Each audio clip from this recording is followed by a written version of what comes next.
Iran और Israel, दो नाम जो दशकों से मतलब मिडल ईस्ट के तनाव में एकदम सेंटर में रहे हैं। बिल्कुल। आज हम जरा गहराई से देख रहे हैं उन सोर्सेस को जो इस कॉम्प्लेक्स रिश्ते की परतें खोलते हैं, हिस्ट्री से लेकर आज के क्या कहते हैं शैडो वॉर तक। हाँ, और हाल के टकराव भी। हाँ, तो चलिए समझने की कोशिश करते हैं कि ये सब यहाँ तक पहुंचा कैसे। बिल्कुल। और ये सिर्फ कोई मिलिट्री इशू नहीं है।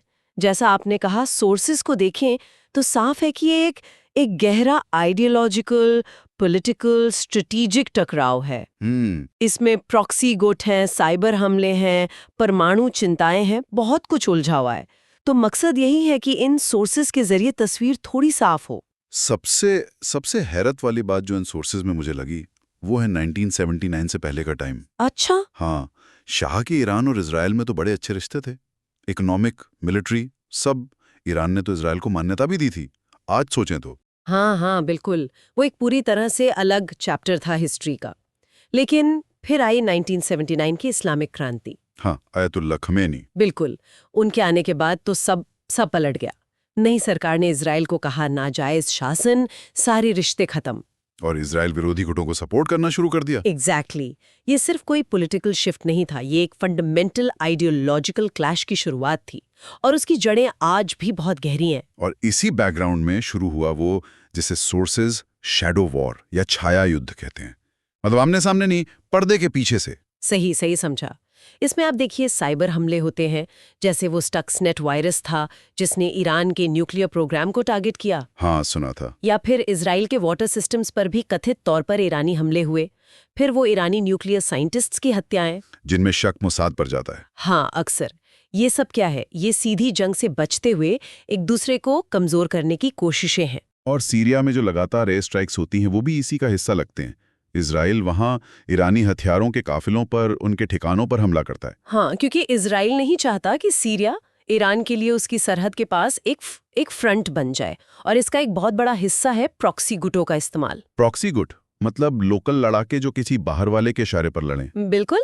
और ईरान इसमें माहिर माना जाता है। वो लेबनान में हिजबुल्लाह को सपोर्ट करता है, गजा में हमास को, यमन में हूतियों को हथियार, पैसा सब देता है। अगर सोर्सेज के हिसाब से दोनों की स्ट्रेटजी देखें तो ईरान एक तरफ प्रॉक्सी नेटवर्क बना रहा है, मिसाइलें बना रहा है, लंबी दूरी की मिसाइलें। हाँ, और अपना न्यूक्लियर प्रोग्राम भी आगे बढ़ा रहा है।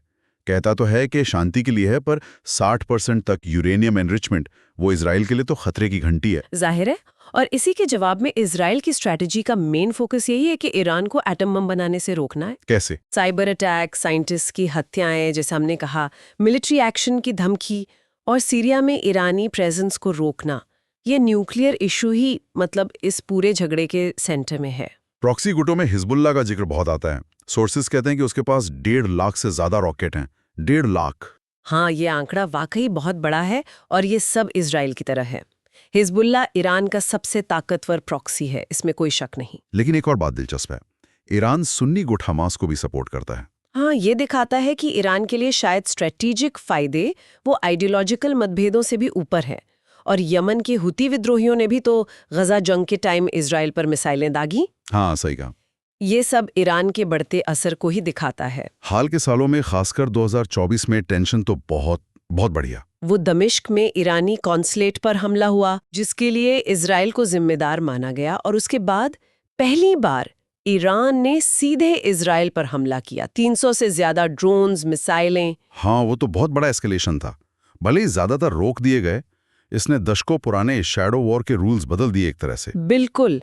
फिर इजराइल ने भी ईरान के अंदर एक लिमिटेड जवाबी हमला किया। गनीमत रही कि ये फुल स्केल वॉर में नहीं बदला, पर यह दिखाता है कि सिचुएशन कितनी नाजुक है। और इस नाजुक सिचुएशन की जड़ में, जैसा हमने कहा, वही न्यूक्लियर इशू है। ईरान वेपन्स ग्रेड यूरेनियम के करीब पहुंच रहा है। और वो न्यूक्लियर डील JCPOA को रिवाइव करने की कोशिशें भी। हाँ, वो तो नाकाम रही। इजराइल साफ कह चुका है कि वो ईरान को न्यूक्लियर पावर नहीं बनने देगा। तो एक बड़े टकराव का खतरा वो बना हुआ है। तो कुल मिलाकर इन सभी सोर्सेस से जो तस्वीर उभरती है वो ये है कि ईरान इजराइल का झगड़ा कोई ट्रेडिशनल वॉर नहीं है। ये एक मल्टी लेयर्ड कॉन्फ्लिक्ट है। साइबर अटैक, इंटेलिजेंस ऑपरेशंस, मिसाइलें, प्रॉक्सी आर्मी। सही कहा।